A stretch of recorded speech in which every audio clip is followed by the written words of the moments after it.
Paroisse Saint-Jean de Cocody, ce jeudi, jour de l'Ascension. Célébrée 40 jours après la fête de Pâques, elle marque la dernière rencontre de Jésus avec ses disciples après sa résurrection et son élévation au ciel. Le père Hippolyte Anigori, curé de la paroisse Saint-Jean de Cocody, a, dans son homélie, mis un point d'honneur à ne pas confondre ascension et assomption. Bien souvent, nous faisons des mélanges en disant ascension de Jésus, ascension de la Vierge Marie. Non. Quand on parle de notre Seigneur Jésus-Christ de Nazareth, nous parlons de l'ascension, ascensio, monter sans se faire aider avec toute la prestance divine. Tandis que le terme absomption concernant la Vierge Marie tire son origine du mot latin assumere, qui veut dire monter en se faisant aider comme un impotent, comme un malade. Dans la mesure où la Vierge Marie est bien morte, et c'est dans sa dynamique mortelle qu'elle a été portée au ciel par les anges. D'elle-même, elle ne peut pas monter, parce que Marie n'est pas Dieu.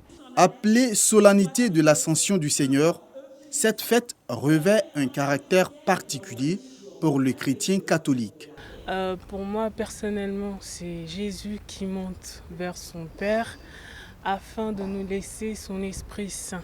Donc son Esprit Saint qui est une autre dimension de la présence de Jésus en nous, dans notre vie de chrétien. C'est une grande fête parce que c'est là que réside aussi tout le fondement de notre croyance. Dieu est venu sur terre, il a donné son Fils qui est venu sur terre, qui a pris la condition humaine, qui a été crucifié, qui est descendu aux enfers, qui a connu la mort comme nous autres, les êtres vivants que nous sommes, qui est ressuscité. Et 40 jours après, il est monté au ciel. L'Ascension précède de 10 jours la Pentecôte, la descente de l'Esprit Saint sur les disciples de Jésus-Christ. Les fidèles chrétiens catholiques de la paroisse Saint-Paul de la Cité ont célébré ce matin la fête de l'Ascension à travers prières, chants et danses. Le père Christian Konankan, dans son homélie, a rappelé le sens de cette fête chrétienne qui a lieu le 40e jour à partir de Pâques et qui marque la dernière rencontre de Jésus avec ses disciples après sa résurrection et son élévation au ciel. Le père Christian Konankan a exhorté les fidèles chrétiens catholiques à demeurer dans la foi. Il leur a surtout demandé de s'aimer autour d'eux l'amour, la paix, le pardon et la réconciliation.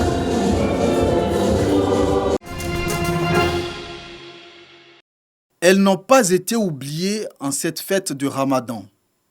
Les familles issues des quartiers défavorisés ont reçu des kits alimentaires composés de sacs de riz, de bidons d'huile et des poulets.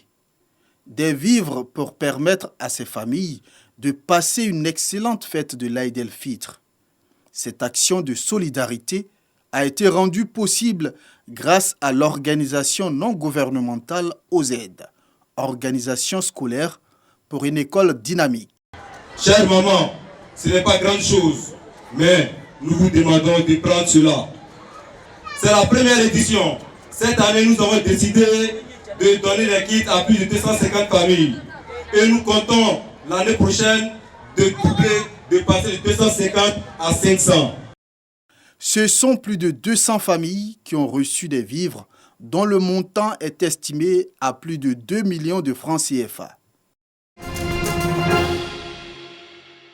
À l'initiative du Dr Ak Jahanmoun, fondatrice de la Fédération pour la paix universelle, les leaders mondiaux de divers secteurs d'activité ont jeté un regard critique sur les défis auxquels l'humanité est aujourd'hui confrontée et les opportunités de construction d'une paix mondiale durable.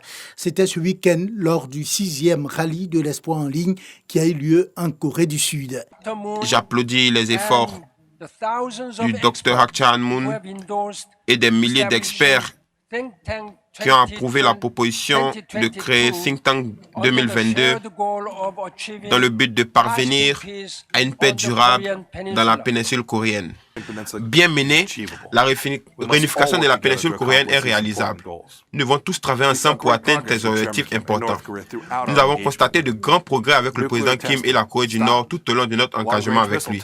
Ce 6e rallye de l'espoir a été un creuset de réflexion sur la problématique de la réunification pacifique de la péninsule coréenne et surtout une rampe de lancement du Think Tank 2022, un réseau d'experts mondiaux mis en place pour poursuivre les réflexions sur la construction d'une paix mondiale durable.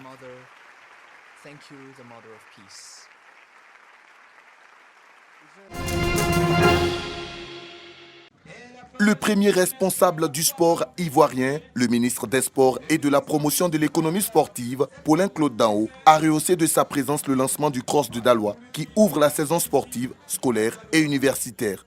Aujourd'hui, c'est l'ouverture de la saison OASU qui montre que le sport, désormais, doit pénétrer nos habitudes en commençant à la base, au primaire, au collège, à l'université, pour que demain, dans la vie active, nous pratiquions le sport et que demain, quand nous serons des seniors, nous entretenions notre corps en faisant des activités physiques et sportives.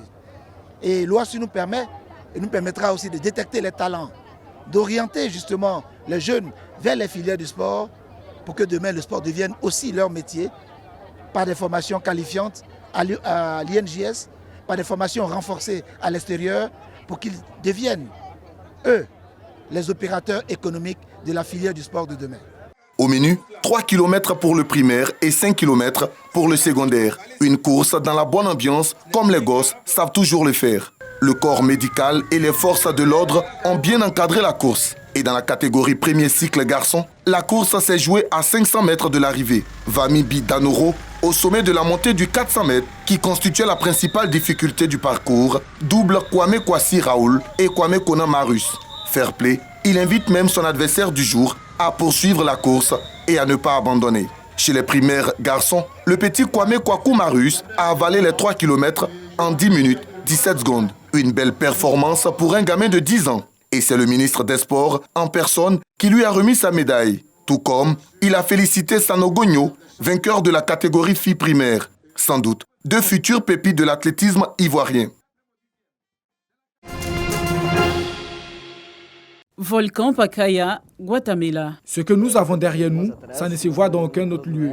Le fait qu'il y ait un pizzaolo au milieu des coulées de lave du volcan, c'est impressionnant et c'est unique au monde.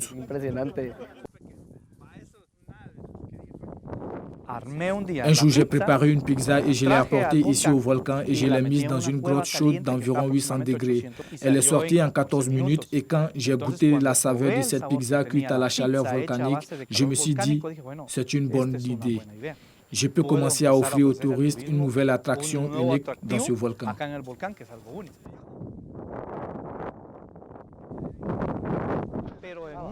Dans une rivière de lave, je dois m'assurer que la pizza n'échappe pas, que la température ne soit pas trop élevée et donc ça n'a pas été facile d'apprendre ici la technique pour ne pas brûler la pizza.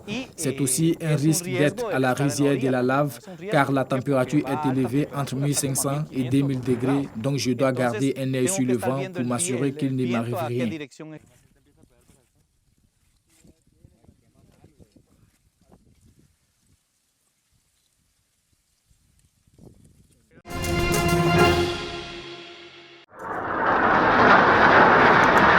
Troisième nuit d'affrontement entre Israël et le Hamas.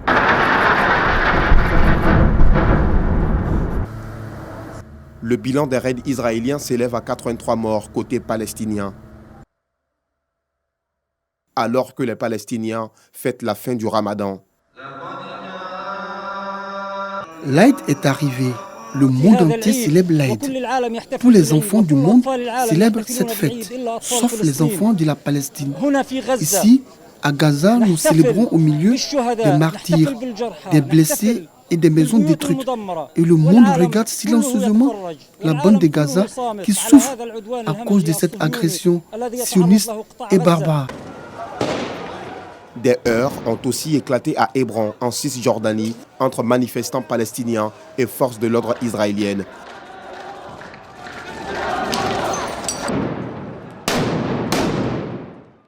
Depuis le début de la semaine, 1600 roquettes ont été tirées sur Israël, faisant 7 morts au total. Près de Tel Aviv, un homme présumé arabe a été lynché par des extrémistes. Rien ne justifie le lynchage d'Arabes par les Juifs et rien ne justifie le lynchage des Juifs par les Arabes. Nous ne pouvons accepter cela.